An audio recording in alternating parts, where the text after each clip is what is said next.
Hari ini kita bisa kembali lagi di tempat ini. Sama-sama kita datang pada Tuhan, menikmati hadirat Tuhan. Karena kita nggak tahu kapan terakhir kali kita boleh datang, menikmati hadirat Tuhan. Kapan kita boleh kembali ke rumah Tuhan. Ya, itu sebabnya setiap hari Minggu, mari kita gunakan kesempatan ini untuk cari hadirat Tuhan. Cari perkenanan Tuhan, cari kehendak Tuhan. Amin. Satu kebenaran firman Tuhan yang akan kita sama-sama pelajari. Kebenaran yang membuka pikiran kita selama ini. Kebenaran yang begitu membebaskan kita, hati kita. Suka ditolong atau dilatih Tuhan.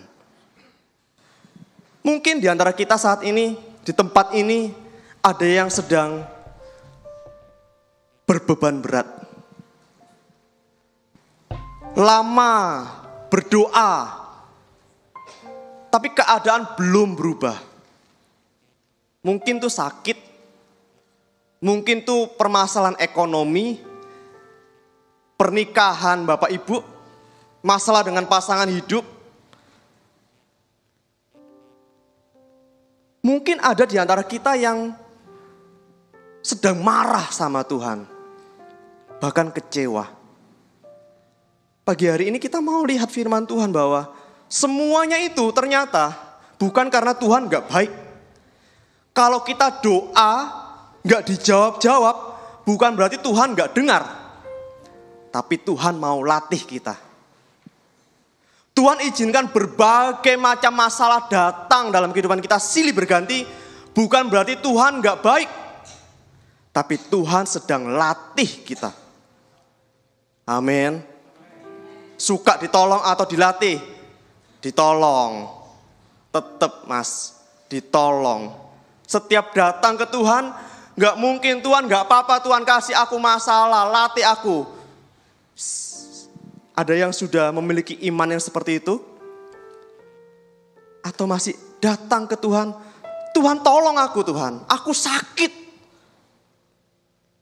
Ekonomiku gak stabil Tuhan, tolong aku Tuhan. Firman Tuhan akan membuka pola pikir kita bahwa semua hal yang menyakitkan itu, yang Tuhan izinkan masuk dalam kehidupan kita, itu adalah bentuk pelatihan Tuhan bagi kita. Ada yang sedang dilatih Tuhan saat ini? Ada yang sering dilatih Tuhan? Atau ada yang belum pernah dilatih Tuhan? Tunggu jam mainnya.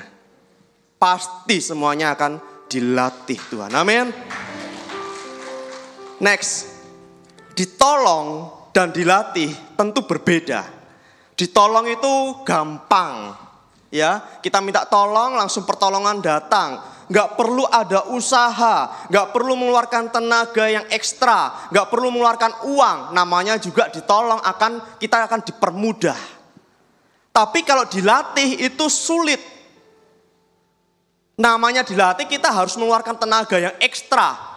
Dari yang gak bisa akan jadi bisa. Itu namanya dilatih, sulit. Ditolong itu cepat. Namanya juga kita minta pertolongan, butuh pertolongan. Dari yang lama butuhnya dipercepat. Tapi kalau dilatih gak ada yang cepat. Namanya juga latihan, gak ada yang cepat. Ditolong itu instan, gak butuh proses. Beda dengan latihan, prosesnya panjang. Ditolong itu enak. Ya, dilatih, sakit. Ditolong, gratis. Ditolong bayar itu apa namanya? Minta tolong tapi bayar, ya kan? Gak ada, ditolong tuh gratis. Tapi kalau dilatih, minta dilatih, panggil pelatih, panggil trainer, panggil guru, itu mahal, berbayar. Ditolong, masalah selesai. Dilatih, masalah gak selesai. Tapi levelnya naik. Ditolong, yang diharapkan itu berkat, mujizat, pertolongan, solusi. Dilatih, yang diharapkan apa? Ujian, pembentukan. Beda kan?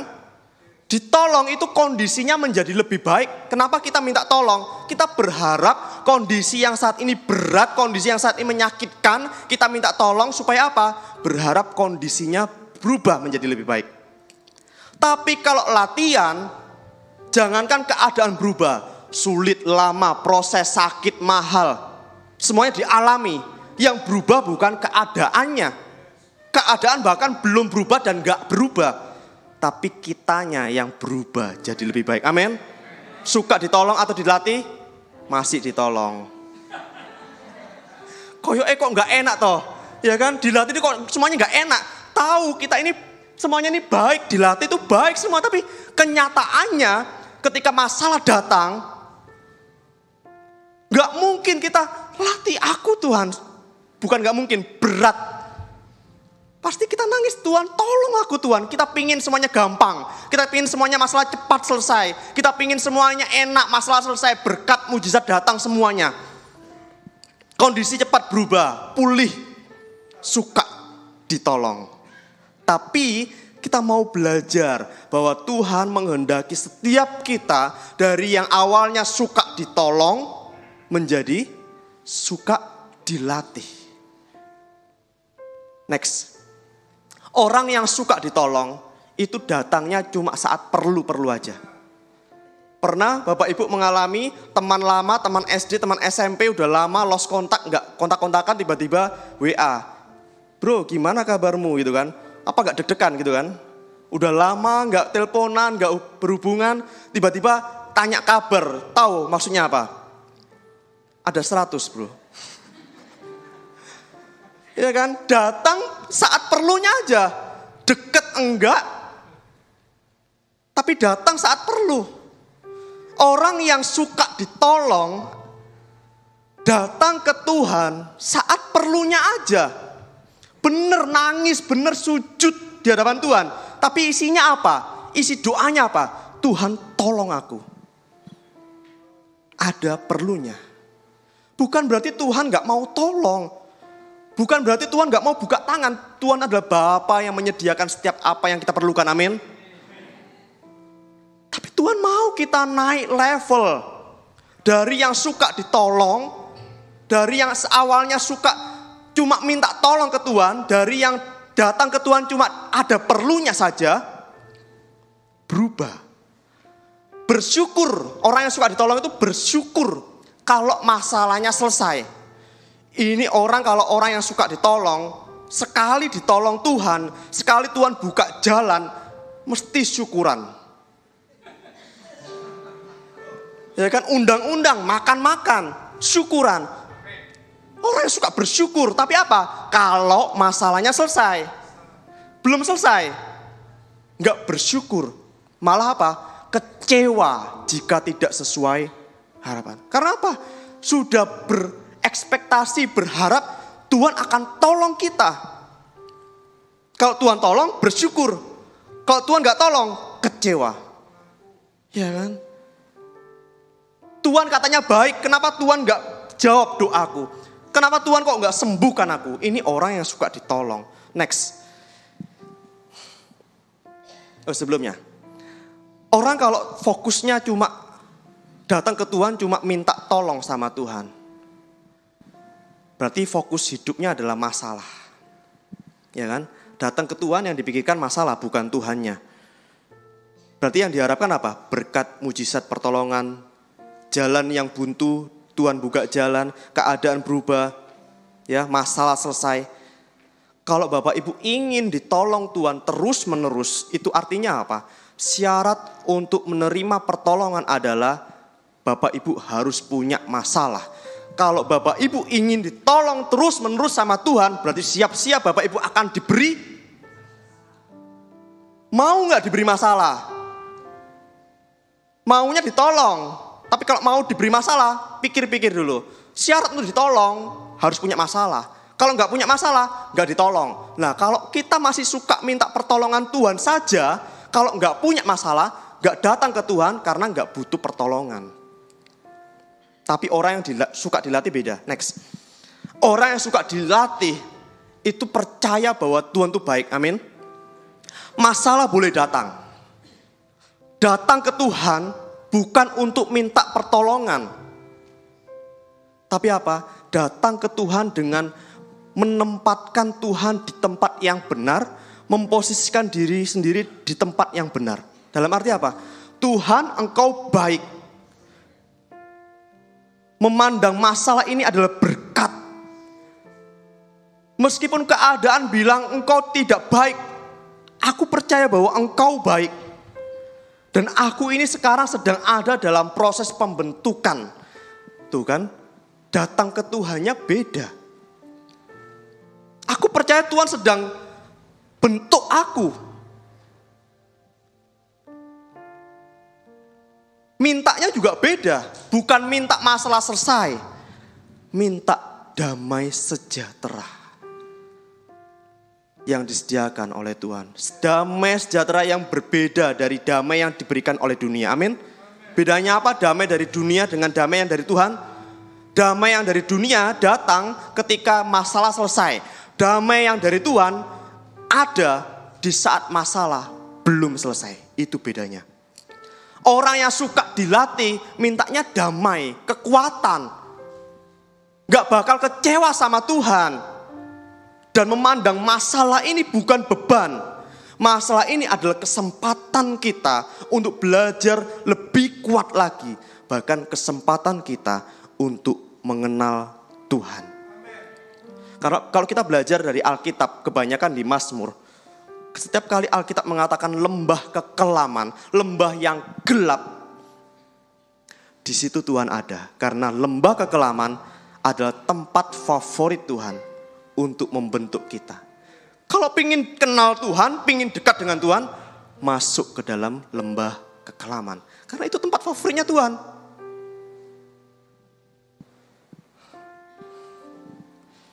Next. Pertanyaan terakhir. Suka ditolong atau dilatih? Puji Tuhan, 2 orang yang jawab dilatih.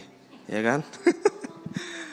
Ditolong itu kayak anak kecil yang semuanya diladenin. Tali sepatu ditolong, pakai sepatu ditolong, ngangkat barang ditolong. Semuanya disediakan.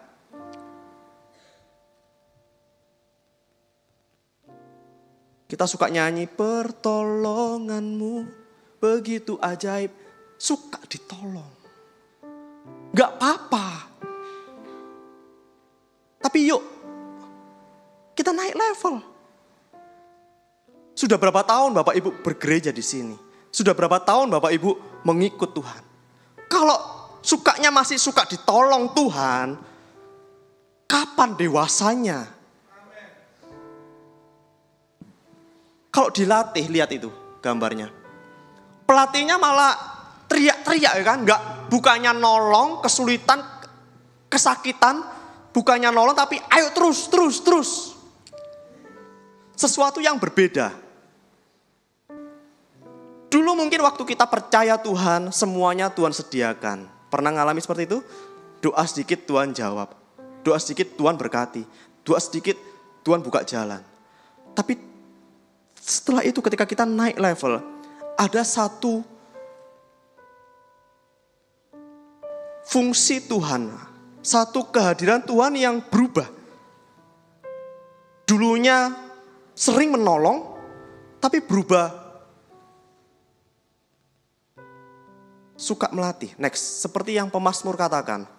Mazmur 10 ayat 1. Mengapa engkau berdiri jauh-jauh ya Tuhan? Dan menyembunyikan dirimu dalam waktu-waktu kesesakan. Ketika kita baru percaya Tuhan, Tuhan berdiri dekat-dekat dengan kita. Tuhan menyatakan dirinya.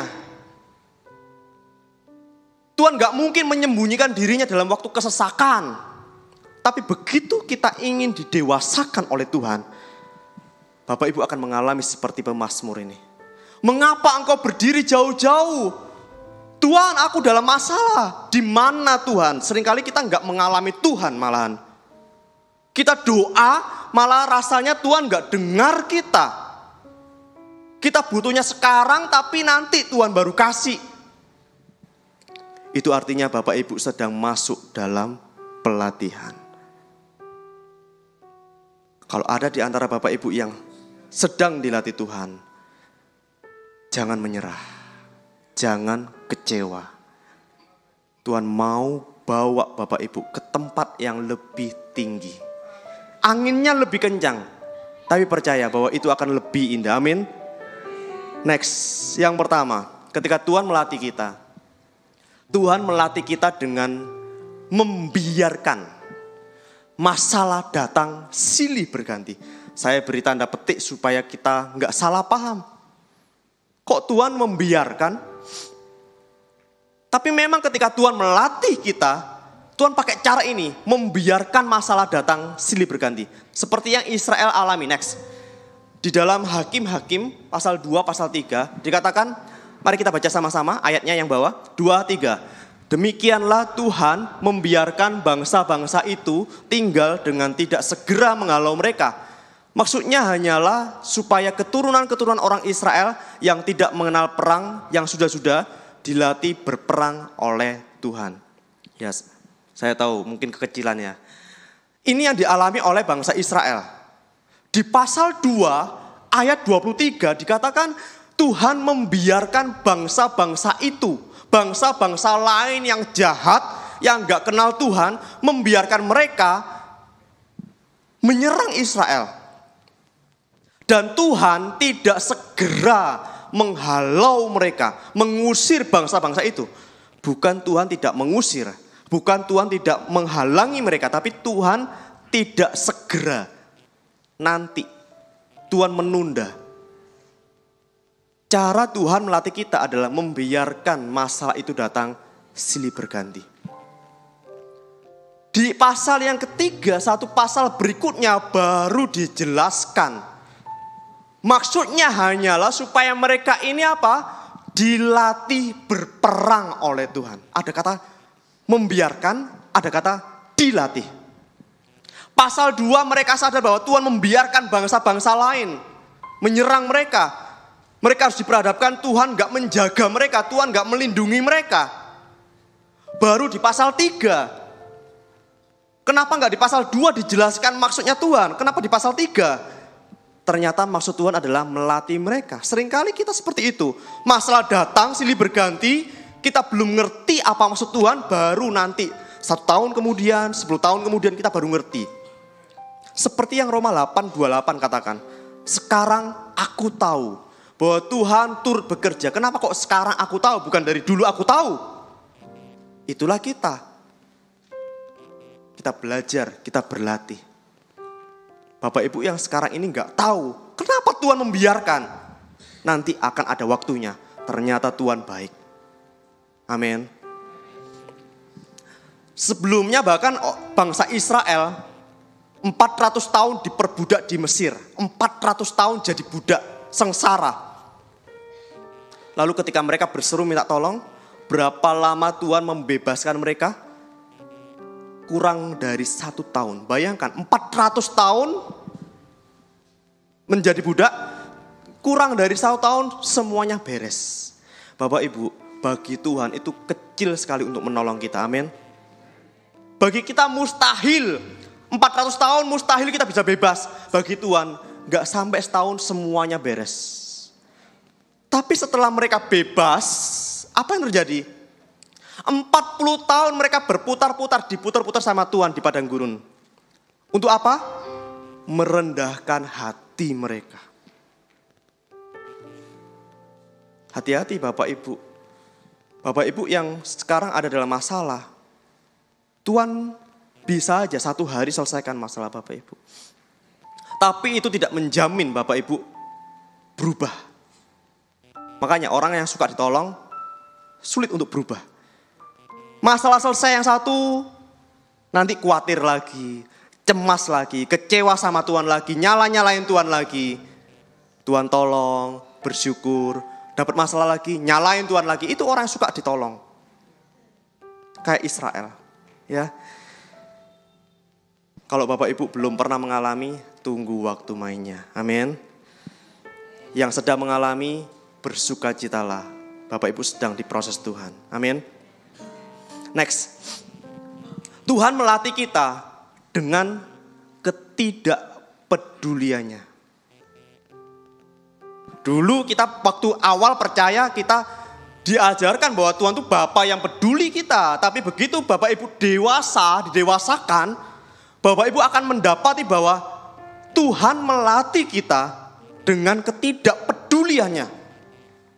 Ini agak keras Bapak Ibu. Seperti yang murid-murid Yesus alami. Next. Pada waktu itu Yesus sedang tidur. Maka murid-muridnya membangunkan dia dan berkata kepadanya. Tahu cerita ini ya? Guru, engkau tidak peduli kalau kita binasa. Lalu ia pun bangun menghardik angin itu dan berkata kepada danau itu, diam, tenanglah. Lalu angin itu reda dan danau itu menjadi teduh sekali. Waktu badai itu menyerang, menggoncang perahu mereka, Tuhan Yesus sedang tidur. Dulu kita sering dengar, Tuhan tidak pernah tertidur. Bahkan kenyataannya Tuhan tidak pernah tertidur. Tapi saat itu, Yesus sedang tidur. Sengaja untuk tidur. Sampai-sampai murid Yesus benar-benar mengira bahwa engkau tidak peduli kita binasa. Ada yang seperti itu? Merasa bahwa Tuhan sedang tidur? Merasa bahwa Tuhan gak ada? Merasa Tuhan gak peduli? Merasa Tuhan itu jahat. Tuhan sedang melatih Bapak Ibu dengan ketidakpeduliannya. Tuhan izinkan murid-murid menyalahkan Yesus. Engkau gak peduli. Engkau jahat. Engkau bukan Tuhan. Tuhan izinkan itu. Kekecewaan itu. Tapi lihat. Tuhan Yesus memberikan contoh. Ia bangun. Yang dihardik pertama, yang dibentak pertama bukan murid-muridnya. Murid-muridnya nanti. Yesus bangun menghardik angin itu, badai itu, dan berkata kepada danau, diam, tenanglah. Itu cara Yesus menghadapi badai. Tuhan sedang melatih, seperti seorang pelatih kepada murid-muridnya, ya kan? Ini loh, lihat aku. Menghardik badai itu, diam, tenanglah. Bapak Ibu ketika sedang dalam badai kehidupan, seberapa banyak di antara kita yang justru banyak berkata-kata kepada Tuhan. Masalah berat datang, yang dihardik malah Tuhan. Tuhan gimana sih? Aku butuh ini tapi Tuhan gak kasih. Aku udah setia sama Tuhan tapi Tuhan gak tolong aku. Banyak berkata-kata ke Tuhan. Yang dihardik bukan badainya, tapi Tuhannya. Gimana dengan badainya? Diam. Bapak Ibu berdiam ketika badai itu datang, Bapak diam sama badainya. Tapi ngomel-ngomel sama Tuhan. Kebalik kan? Yesus ngomel-ngomel sama badainya. Kita ngomel-ngomel sama Tuhan. Badainya didiamin. Ketika kita diam terhadap badai hidup kita, itu artinya kita mengizinkan badai kehidupan itu berkata-kata kepada kita. Tuh lihat, mana Tuhanmu? Udah berdoa, gak dijawab-jawab. Memang Tuhan gak nyata. Tuhan gak baik. Kamu gak layak, kamu dosa, Tuhan buang kamu. Badai kehidupan itu malah mengintimidasi kita. Terus kita diam. Semakin kita menyalahkan Tuhan. Tapi di sini kita melihat bahwa Yesus memberikan contoh yang baik. Tuhan sedang melatih. Lihat, yang dihardik masalahnya. Ketika masalah itu datang, ketika badai kehidupan itu datang, jangan ngomel-ngomel ke Tuhan. Hardiklah badai kehidupan itu. Hei masalah, Tuhanku lebih besar dari masalahku. Segala perkara dapat kutanggung di dalam Tuhanku. Badai ini gak ada apa-apanya karena aku aman di dalam Tuhan. Yang dikata-katain itu badainya. Ini orang yang sedang dilatih Tuhan. Bapak Ibu, seberapa banyak dari kita yang mulai dibuka pikirannya. Selama ini iya ya, kita sering nyalain Tuhan. Tapi coba, ketika Bapak Ibu sedang diterpa badai kehidupan, duduk tenang, malah berdiam di kaki Tuhan.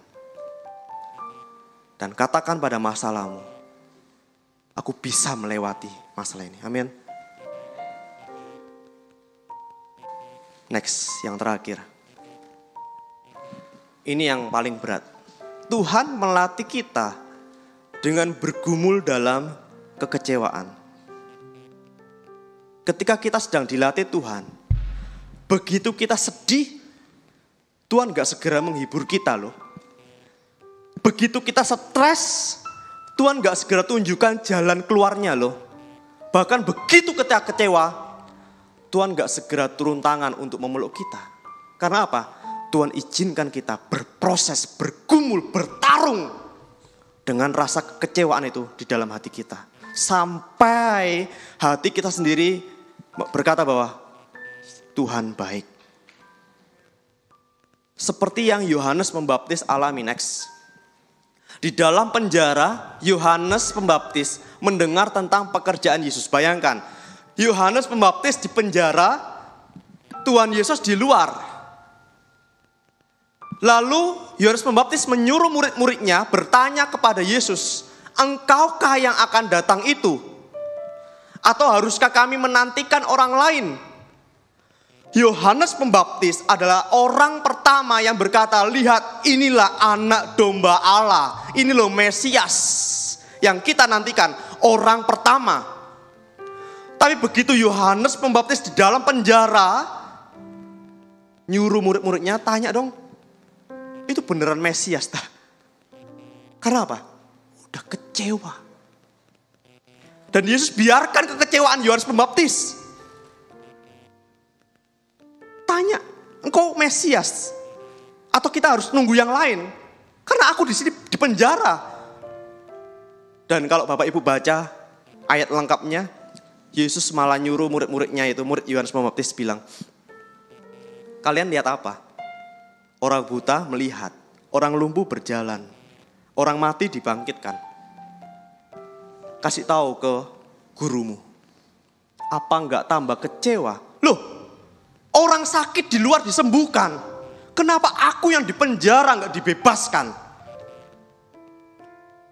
Yesus menutup pesan murid-murid Yohanes Pembaptis kepada Yohanes, dan berbahagialah orang yang tidak menjadi kecewa dan menolak aku. Yohanes Pembaptis dibiarkan dalam penjara karena Tuhan mengizinkan dia untuk berlatih, berproses dengan kekecewaan itu. Bapak Ibu yang kecewa, percayalah, Tuhan sedang melatih Bapak Ibu. Kenapa Tuhan gak berikan penghiburan? Percayalah, Tuhan sedang melatih kita. Dan berbahagialah orang yang tidak menjadi kecewa. Kalau sekarang kecewa, mari sampai hati kita sadar. Sampai hati kita benar-benar mengaku bahwa Tuhan gak pernah mengecewakan. Amin. Tuhan baik adanya. Amin.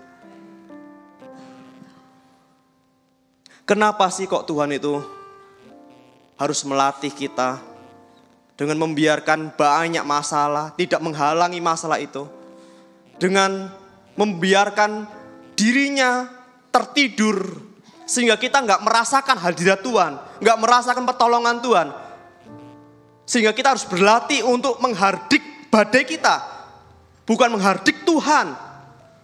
Kenapa sih kok Tuhan membiarkan kita bertarung dengan kekecewaan kita, mungkin 1 tahun lamanya, mungkin 10 tahun lamanya dalam kekecewaan?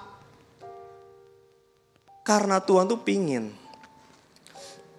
Tuhan sudah mengasihi kita dengan kasih yang sejati. Tuhan mau kita juga mengasihi Dia dengan kasih yang sejati juga. Datang ke Dia bukan hanya pada saat perlu. Datang ke Dia karena kita mengasihi Dia. Mari kita semua panggil berdiri. Kita mau katakan dalam setiap kehidupan kita, dalam setiap musim kehidupan kita, kita berlimpah, kita berkurang, kita nggak akan kecewa pada Tuhan. Kita berlatih, apapun yang terjadi, sekali Yesus, selamanya Yesus. Kita sama-sama katakan.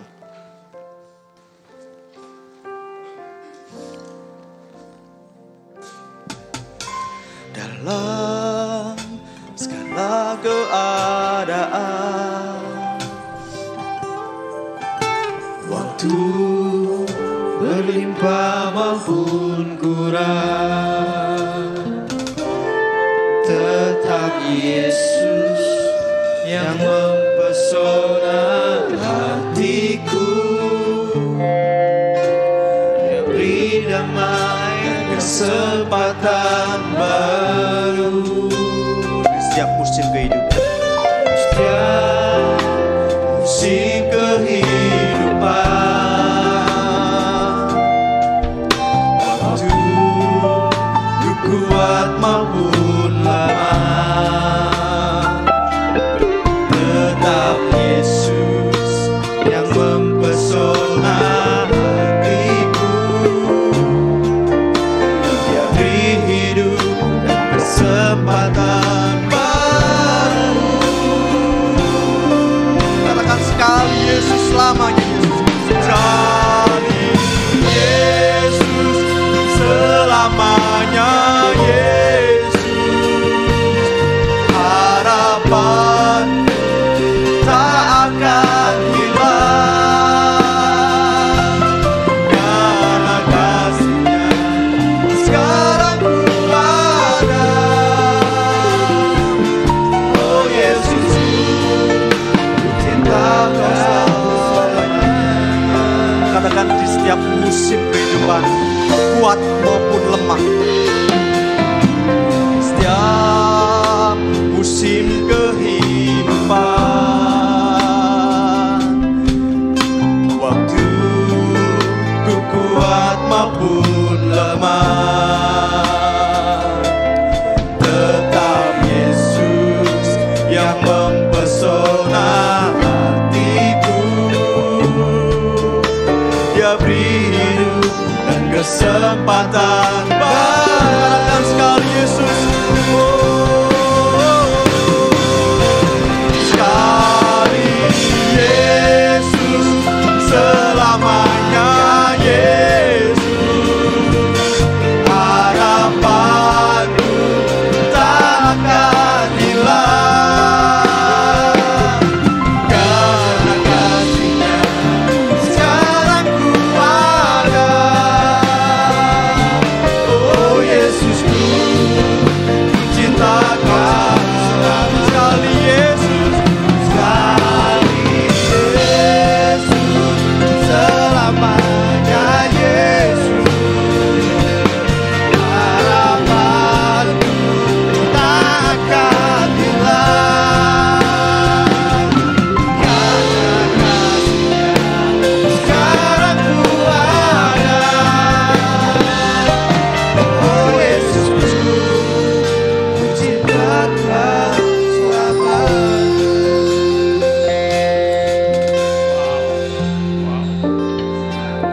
Jelas sama Tuhan ya. Kita sedang dilatih oleh Tuhan. Kita sedang dilatih oleh Tuhan.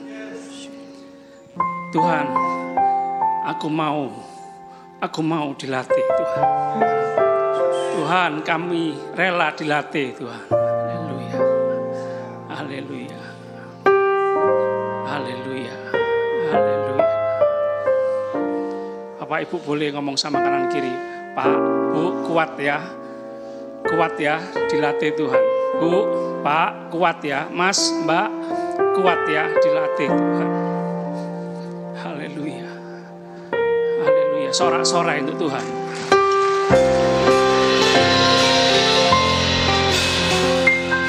Terima kasih Tuhan. Yuk sama-sama angkat tangan dalam hadirat Tuhan. Kami mau menikmati masa-masa latihan kami Tuhan. Haleluya.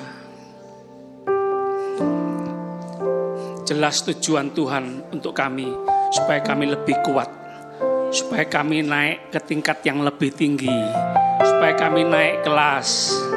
Haleluya. Terima kasih, supaya kami dewasa rohani, lebih. Haleluya. Terima kasih. Terima kasih Tuhan. Terima kasih Tuhan. Tuhan terus tunjukkan kepada kami, Tuhan terus jelaskan kepada kami Tuhan, apa yang harus kami lakukan ketika kami dalam masalah, apa yang harus kami lakukan ketika kami dalam penjara, apa yang harus kami lakukan Tuhan. Bersyukur ya, memberitakan firman dalam keadaan baik atau tidak, ya.